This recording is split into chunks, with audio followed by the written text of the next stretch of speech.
Charles, Missouri, there's this young woman, Emma Kessler, who's going to run her first marathon, first half marathon, and she was training for months. And as with anyone on such a path, she was nervous and maybe filled with just that little bit of self-doubt, right? She was nervous about performing. She was nervous about finishing.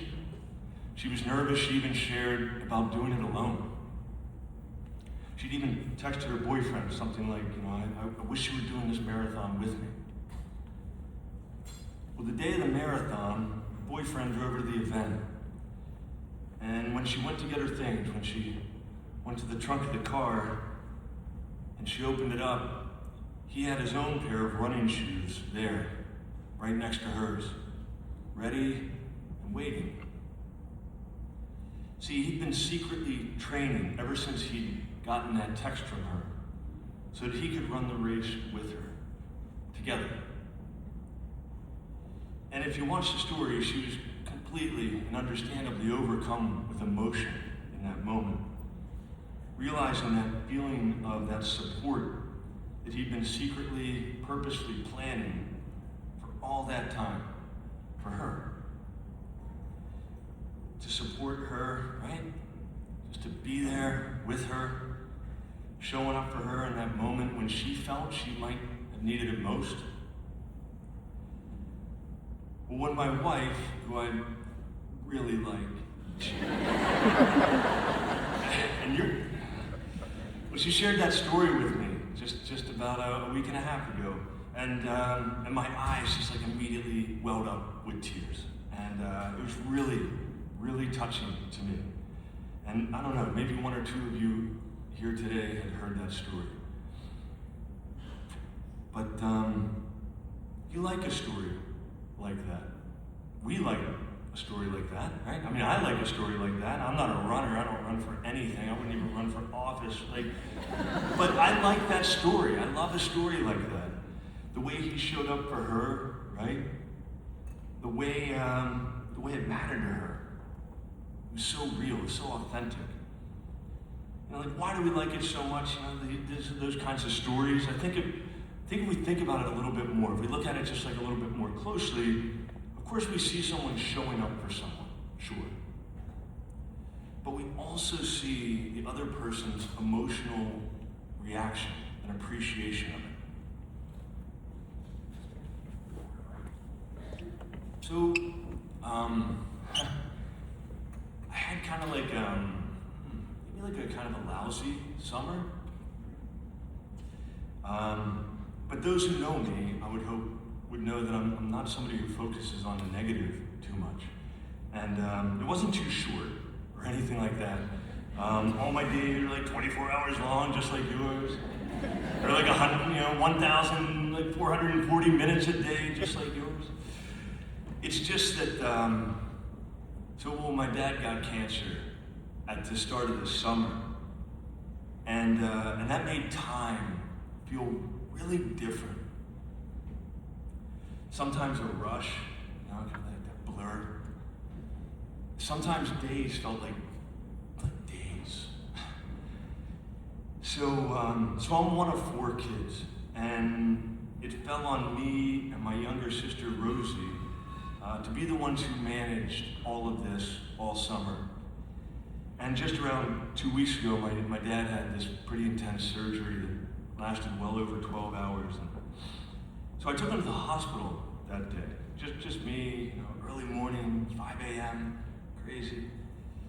Because my sister, she was at home with my mom because my mom's going through dementia, right? And that's sometimes its own hilarious and sometimes overwhelming story, right? And I know some of what I'm talking about probably touches a lot of lives here today, right? We all got our stuff and we all got our story. And my mom, she's an awesome person. Gosh. So I took my dad, right? And I waited alone, which is easy for me. I like being alone sometimes. I was alone a lot in middle school. High school, yeah. College, most of college alone, yeah. But anyway, I was alone, just alone a lot, all right? And especially that first day, because that first day was a long one. It was one of those days that was days, right? And I waited there in the waiting room until I could see him in the ICU, and it was well past 9 o'clock that night. And then I went at the very start of visiting hours, 9 a.m. And I stayed always the 12 hours that they would let me. And I did that every day. For the week that he was in hospital, I just kept trying to show up for my dad, as his son. And I didn't know how to leave at the end of each day. It felt really, really hard, right? So, my wife, who I really like, she likes so much a lot, right? You can let her know I said that. She was there sometimes, right? And one of those sometimes, it was just the very next morning after the surgery. It was a Saturday. Just after 9 a.m., she turned to me. She'd been looking at her phone, and she turns to me and she says, "Someone's in the waiting room for you."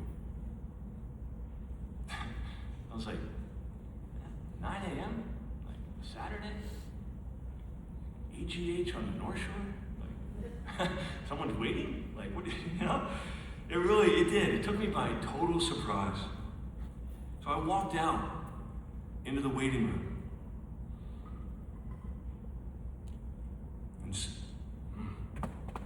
And someone here today, someone in this audience, was sitting there, showing up for me. That felt good. That person just sitting there, they had all the time in the world to just wait for me, just patiently waiting so that they could show up for me.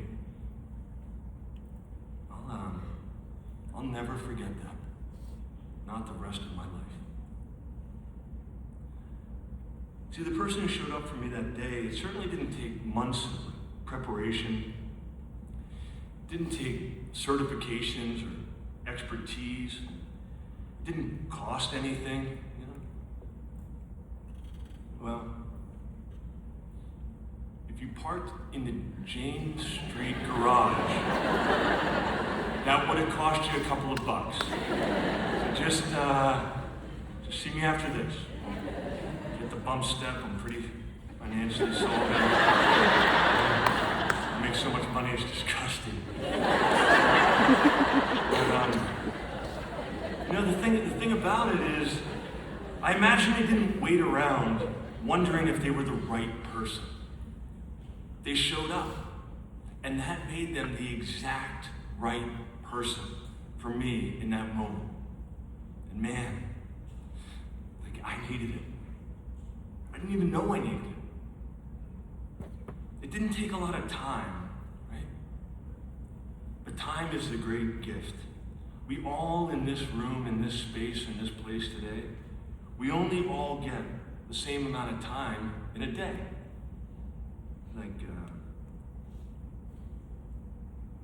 86,400 seconds, right? Asher Hannon's dad loves that I've worked some numbers into today's talk. But it's true, that's time. That's how it works. That's all of us.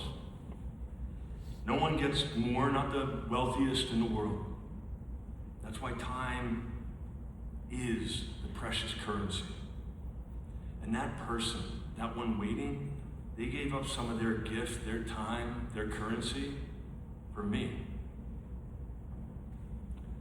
But let me talk about time a little bit more. And strangely enough, Elizabeth Warner mentioned a couple of positions in our district that I wrote about right in my stuff. Let's talk about a teacher's time, right?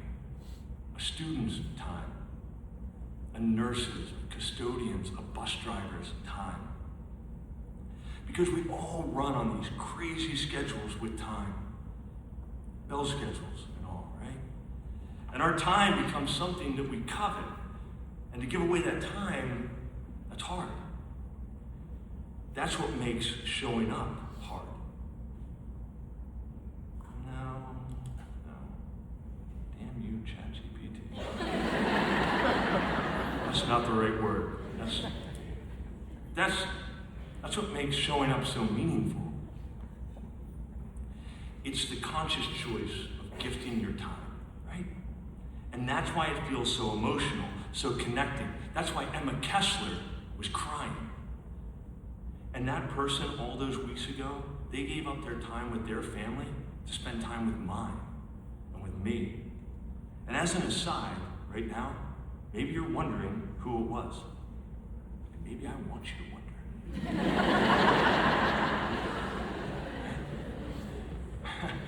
Because we live in this world where we can track everything, know most everything. You know, where's like the mystery anymore? Where's the surprise in it all? So maybe I want you to wonder, who showed up? Because right now, and this is the fun part, I hope you're thinking about lots of possible people. And I bet some people might be thinking it's you. And that's it, right? We all know we can do this. And we all think that we would do the same. And we all think about people who do or who would, like North Allegheny's own Jessica Jackley. What hasn't she shown up for? And that's beautiful, right? And I'm not gonna tell you. And that's what makes anonymity so awesome, right? The thought that it could be anyone. The thinking that anyone has the ability to do this. If you're like me, which would be weird. It's like so super weird. But if you're like me, you're excited to think about who it could be. And man, I hope your list is long. You know? So, what? Over here. Sorry to interrupt, but all this empowering topic about Mooney. Dustin's watching tonight. Dustin. Yeah, hey, What? Okay. I love everything you're saying. Really, I mean, it's great stuff, but the realist of me is thinking, there's got to be some people here that are really intimidated by this idea. Like, can I be that person that can show up? So, I guess my question to you is, can it be anybody? Sorry for the interruption. Are you? It's quite the move there, my man. Where were you earlier during like art and stuff too? Kind of like, okay.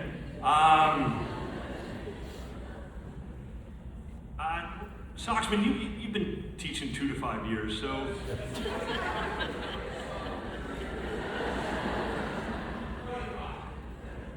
That makes more sense. You know what? Okay, all right. Well,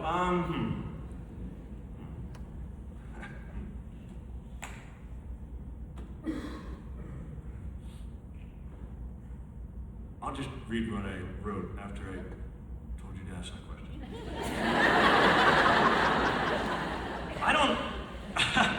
I don't know. It is the real answer. I'm allowed to not know things, and that I don't know. I did read a couple years ago a great quote that says, "We are our choices." And I think that's something that's great to remind students of on occasion. We are our choices. And showing up for people is a choice. It starts by choosing to pay attention, just being aware that people might need your support, or being aware that people are showing up for you. I think that's a big part of it too. People can and will show up for you out of love, or concern, or friendship. But I think, too, that we each have to acknowledge that, kind of like follow-up game. Especially if we hope for more of it in the future, right? I mean, stopping in to see someone the morning after they send a kind or encouraging email is important. And showing up for people creates a cycle. You're paying attention to something that's someone outside of yourself. Acting on that feeling then is part of the cycle. Acknowledging those who show up for you, being thankful for that matters. Matters like crazy. And we can't expect, obviously, such special treatment without taking the time to fully acknowledge it, reciprocate it. Send an email. Drop them a note in their mailbox or on their desk. Chat snap them if you snap stuff, right? If you snap, then chat snap them. I'm serious, Like Jessica Jackley said, like, I'm keeping up. I'm not lost in all this. But it's your own choice, I guess. It's your own choice how much you want to show up for people who show up for you. Sometimes it's simple, small. Fine. But you want to make a splash. I don't know, Sarah Deere and Molly Kastner run an excellent battle of the books at Marshall Middle School. Show up for them. See how hard those kids have been working. The special ed and paraprofessionals around the district, they work together to offer unified bocce here at Nash, as even mentioned earlier. It's beautiful. Stop by, cheer them up. Judy Bozak. Judy, you here?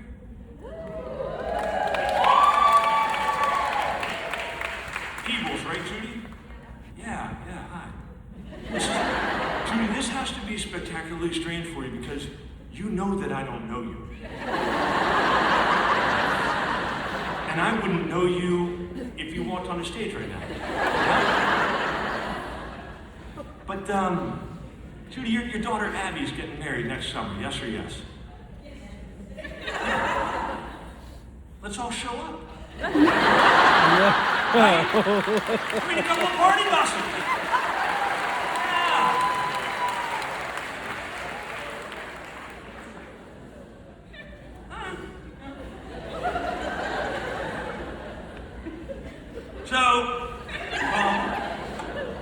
I think, Justin, anyone here can show up. It's in each of us. It's just about paying attention, maybe, right? And making that choice. And I have just one more story about time being gifted, about someone showing up, someone doing what I've never had happen before. Okay? So last year at MMS, I did a thing, bit of a mistake, really. I checked my email, my work email, just before class started. But it happens, right? Well done, this. It's not like, oh my gosh. Well, in my inbox, I saw an email from Amy Long. Yeah. Cheer for people. Cheer. So Amy's a Nash English teacher, and somebody I consider a friend. She emailed me to share that a student she only thought she remembered I had, he had died. Zach Musey. Amy emailed me. She took some of that gift, that time, and she gave it to me. That meant so much to me. Even in the email, I felt like she was showing up for me. Now, I hadn't heard the sad news, but Amy cared enough to reach out. She offered really kind and supportive words. And Zach Musey was a good kid. In all my time spent with him here at Nash, that was always my feeling. He cared a lot about how people were treated. I always loved that about Zach. Well, I read that email, and then a few minutes later, I tried to start teaching. That thing we all basically try to do.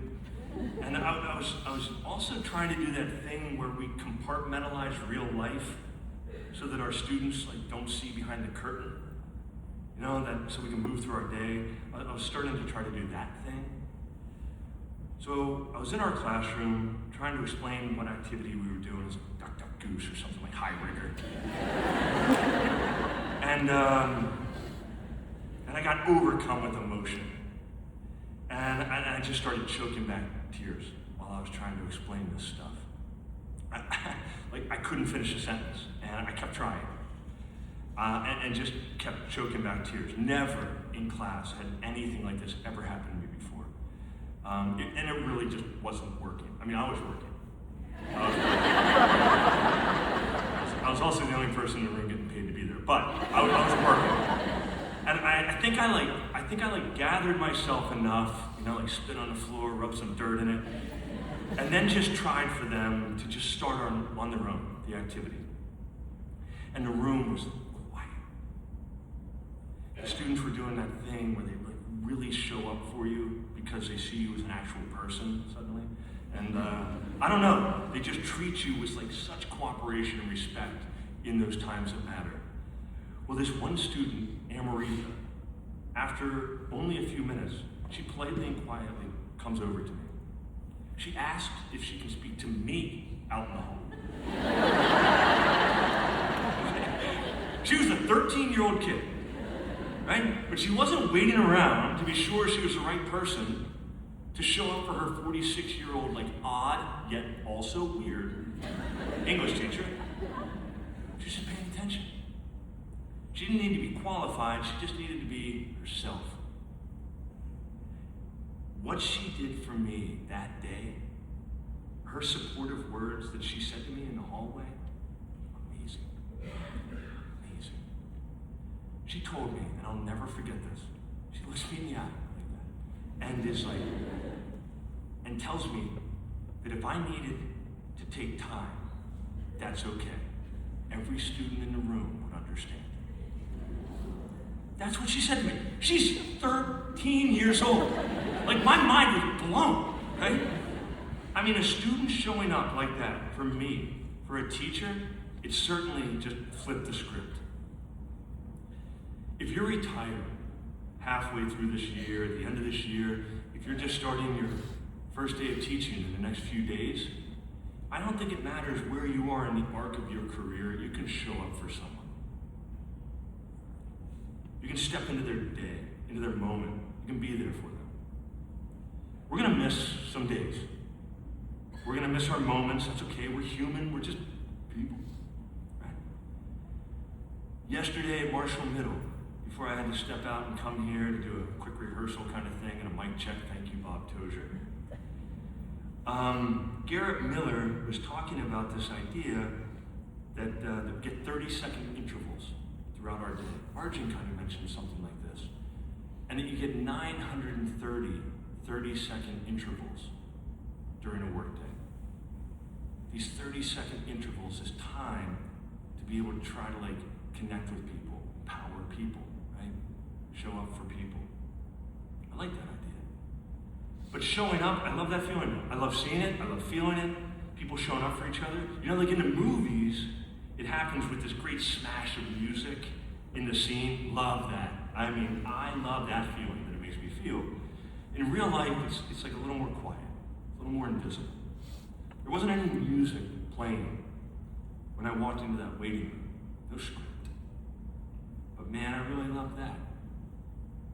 Everyone in this room today has had that feeling. I don't think you make it through life without people showing up for you.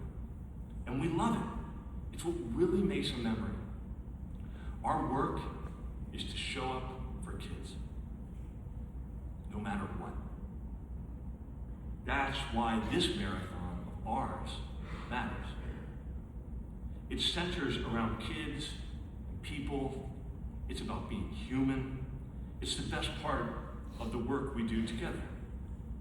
And I just think that anyone here, any day, can show up for one another. And I guess that's that. Is Neha David here?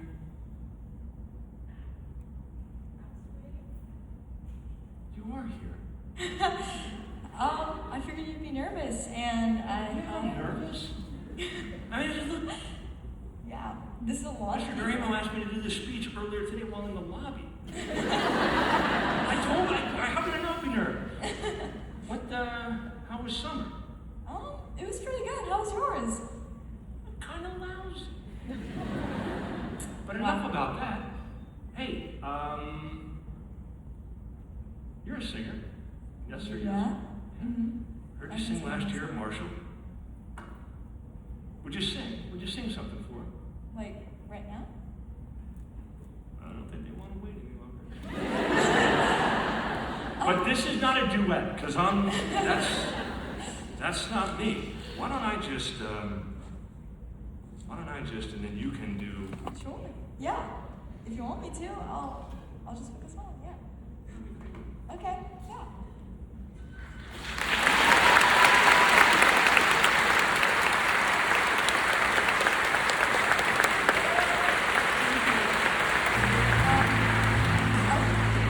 Give me 1 second. Just give me 1 second. May I say something before? Yeah. Before I begin, I wanted to share why I chose this song for you today. As teachers, you spend every day helping us reach our goals, often sacrificing your own time, energy, and pieces of your own heart to do it.